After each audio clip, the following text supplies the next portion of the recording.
Chapter number 21 ही second year का और इसका अब lecture number 2 radio activity.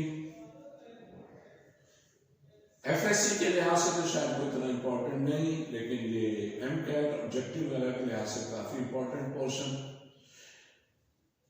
MCAT में सिलेबस जितना भी चेंज हो, हाँ दूसरे देश के साथ थोड़ा थोड़ा सिलेबस चेंज करते होते हैं, लेकिन ये रेडियो एक्टिविटी जरूर उसमें शामिल रहती है और आमतौर पर इसका वेटेज भी ज्यादा होता है, यानी नंबर ऑफ ऑब्जेक्टिव्स भी इसमें से ज्यादा आते हैं। तो इसलिए ऑब्जेक्टिव के पॉइंट ऑफ व्यू से, एमकैट के पॉइंट ऑफ व्यू से ये इंपॉर्टेंट रेडियो एक्टिविटी पोर्शन जो अब हम शुरू करने जा रहे हैं। तो इसलिए इसमें छोटी छोटी बातें आपने कंसेप्चुअली जो है ना जहन में रखनी है, थोड़ा डिटेल से इसको समझना है, बेसिक की बात समझते हुए एक एक लफ्ज को सही तरीके से समझकर आगे चलना है। जैसे आप लोगों को बताता होता हूँ कि एक एक वर्ड की मदद से भी चीजें चेंज हो जाती हैं। फिजिक्स जहाँ पर आसान है एक तरफ पढ़ना और पढ़ाना, दूसरी तरफ अगर कॉन्सेप्चुअली की बात करें तो फिर ये बहुत ज्यादा मुश्किल भी है, समझना भी और पढ़ाना भी। बहरहाल इसी से बात शुरू करते हैं। हमारे बुक में जब ये नाम और नंबर ये दे दिया गया तो आपको याद रखना पड़ेगा कि बेक्यूरियल जो एक्चुअली एक फोटोग्राफर था, इसने 1896 में ये रेडियो एक्टिविटी डिस्कवर की थी। डिस्कवर कैसे हुई, हिस्ट्री की बात भी आप करते चले जाएं। फोटोग्राफिक प्लेट जिस पर फोटो डिवेल्प किए जाते हैं, पिक्चर डिवेल्प की जाती हैं, जो आप लोग अब आमतौर पे आप तो कोई भी बात नहीं रहा, लेकिन जब आप लोगों के दाखिले वगैरह जा रहे हो तो उस वक्त आपको इन पिक्चर्स की जरूरत पड़ती होती है जो आप जो भी है शॉप से ऑब्टेन करते हैं। तो बहरहाल फोटोग्राफिक प्लेट, उस प्लेट पर अगर लाइट फॉल हो जाए तो वो डैमेज हो जाती है, वो किसी काम की नहीं रहती, इसलिए उस फोटोग्राफिक प्लेट को अंधेरे में रखा जाता है ताकि उस पर लाइट फॉल ना हो और जब उसकी मदद से पिक्चर ली जाए तो वो सही आए। तो बेक्यूरियल ये एक फोटोग्राफर था, इसने हिफाजत के लिए जो इसके पास फोटोग्राफिक प्लेट्स थी उनको उन फोटोग्राफिक प्लेट्स को सर्टन मटेरियल के अंदर रैप करके, रैप का मतलब जैसे आप किसी को भी गिफ्ट देना हो, जो आप मुझे देना चाहे अगर गिफ्ट, तो गिफ्ट देना हो तो उसको कागज में लपेट कर गिफ्ट देते हैं, तो वही रैपिंग कहलाता है। तो उसने फोटोग्राफिक प्लेट्स को सर्टन मटेरियल के अंदर रैप करके रखा हुआ था कि वक्त जरूरत उनको यूज किया जाए। लेकिन कुछ अर्से के बाद जब उसने फोटोग्राफिक प्लेट्स को निकाली उनको यूज करने के लिए, तो उसे पता चला कि वो डैमेज हो चुकी है। तो अब ये बात उसके जहन में आई कि ये क्यों खुद बहुत डैमेज हो गई, जबकि इन पर तो कोई लाइट फॉल नहीं हुई। फिर इनको क्या ऐसा मसला बन गया कि ये डैमेज हो गई है। तो उसके लिए फिर उसने जाहिर चेक करना था उस रैपिंग मटेरियल पर जिसकी मदद से रैप किया गया था, लपेटी गई थी उन फोटोग्राफिक प्लेट्स को। तो जब वो मटेरियल उसने चेक किया तो पता चला कि वो मटेरियल सर्टेन रेडिएशन एमिट कर रहा है खुद ब खुद। तो इसलिए ये जो एक्टिविटी का फिनोमिना है, इसमें हम ये दो वर्ड इसमें इंडिकेट करते हैं कि ये स्पॉन्टेनियस है, और इसी की वजह से भी एक एक ऑब्जेक्टिव भी आपको बताऊंगा, स्पॉन्टेनियस है और ये रैंडम है। तो उसने देखा कि ये खुद ब खुद रेडिएशन एमिट कर रहा है, खुद ब खुद की वजह से हमने इस फिनोमिना में स्पॉन्टेनियस का वर्ड अटैच कर दिया, और वो जो रेडिएशन है वही रेडिएशन फोटोग्राफिक प्लेट पर फॉल हुई और उन्होंने फोटोग्राफिक प्लेट को डैमेज किया। तो इस तरह ये रेडियो एक्टिविटी डिस्कवर हुई। तो आपने इस बंदे का नाम याद रखना है और ईयर भी याद रखना है। फिर इस पे रिसर्च वगैरह की क्यूरी ने, मैडम क्यूरी और उसके हस्बैंड ने, और इसको की बहुत सारी चीजें डिवेल्प करते चले गए। तो अब हम ये कहते हैं कि वो एलिमेंट्स जिनका चार्ज नंबर 82 से ज्यादा हो, जैसे अभी बाइंडिंग एनर्जी पर न्यूक्लियन के कर्व से दिखाया था, उनकी स्टेबिलिटी कम होती है, वो रेडिएशन एमिट करते हैं, और इस फिनोमिना को हम नाम देते हैं रेडियो एक्टिविटी। और ये जो फिनोमिना है ये स्पॉन्टेनियस है और रैंडम है। स्पॉन्टेनियस का मतलब क्या होगा?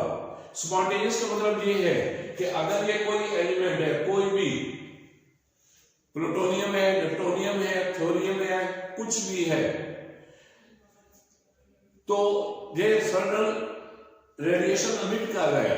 अगर हम इसका टेम्परेचर बढ़ा दे तो क्या ज्यादा रेडिएशन अमिट होगी, टेम्परेचर कम कर दे तो क्या कम रेडिएशन अमिट होगी, प्रेशर बढ़ा दे, इसके इर्द इलेक्ट्रिक फील्ड लगा दे, इसके इर्द मैग्नेटिक फील्ड लगा दे, कुछ भी कर दे तो रेडिएशन पर कोई फर्क, इस फिनोमिना पर कोई फर्क नहीं पड़ेगा, उसी तरह ही अमिट होती चली जाएंगी जैसे पहले हो रही थी। पहले अगर 1 घंटे में 4 रेडिएशन और सपोज अल्फा अमिट हो रही थी, तो अब भी 1 घंटे में वही 4 रेडिएशन और वही अल्फा अमिट होंगी।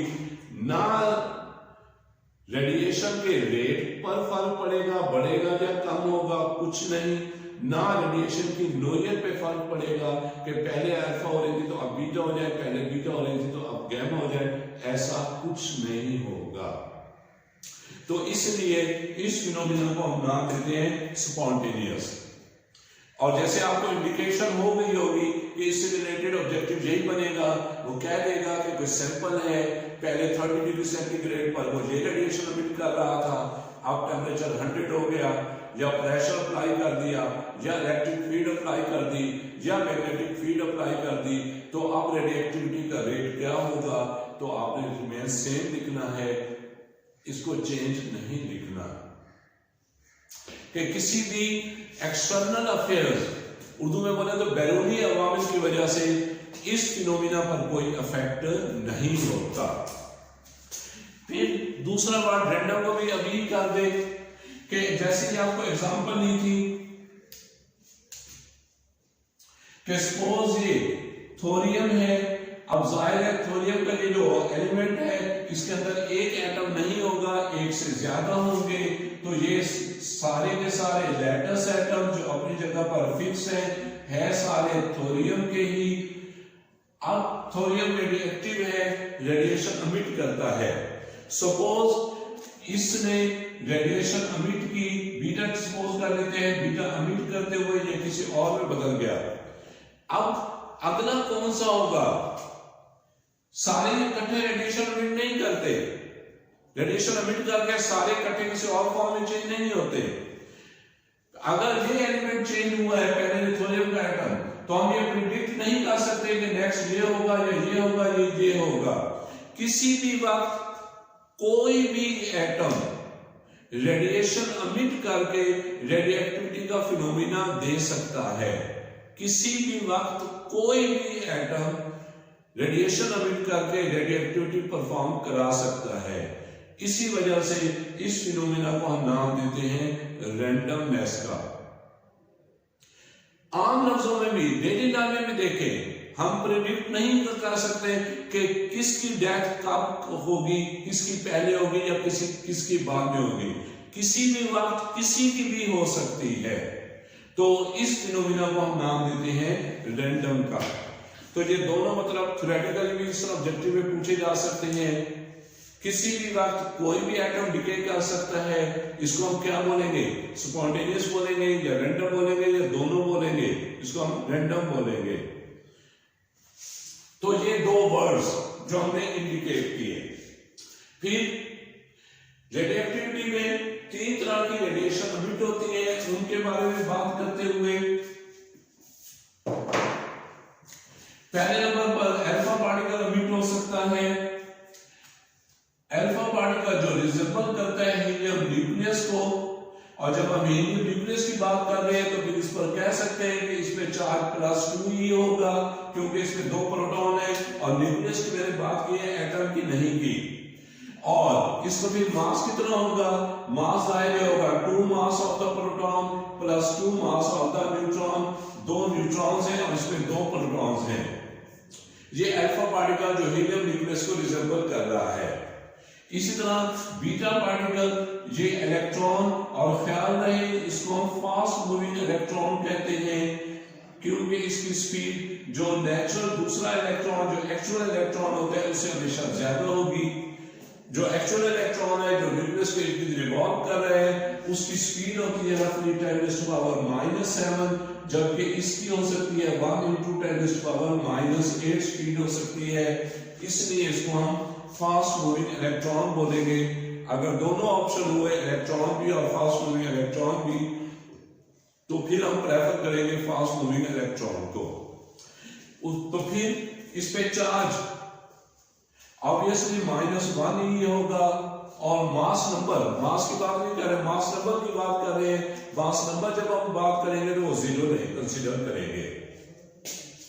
फिर उसके बाद तीसरे नंबर पर गैमा, ये फोटोन है, रेडिएशंस है जो न्यूक्लियस से एमिट होती है। तो जब ये फोटोन है तो ये चार्जलेस और मासलेस पार्टिकल, इसका चार्ज और मास 0 लेंगे, ये हमेशा मूव करेगा स्पीड ऑफ द लाइट से, ये मूविंग स्टेट में हमें मिलेगा और ये हमें रेडिएशन प्रोवाइड करेगा, जैसे और रेडिएशन हमने पढ़ी थी 16वें चैप्टर में भी, 19वें में भी और 20वें में भी। तो ये 3 तरह की रेडिएशन एमिट होती है इस रेडियोएक्टिविटी के फिनोमिना में। फिर उसके बाद यहाँ पे एक डायग्राम बनी हुई है, उसको देखें कि अगर इस तरह वो कहे कि ये 3 रेडिएशन एमिट होकर सामने फोटोग्राफिक प्लेट, ये एक फोटोग्राफिक प्लेट है जहां पर ये रेडियोएक्टिव सोर्स पड़ा हुआ है। इस रेडियोएक्टिव सोर्स से रेडिएशन एमिट होकर, एक सोर्स नहीं होगा, एक से ज्यादा होगा, एक सोर्स से एक ही रेडिएशन। तो बहरहाल चले जिस पे हम बहस नहीं करते, तो ये एक रेडियोएक्टिव सोर्स है जहां से रेडिएशन एमिट हो रही है।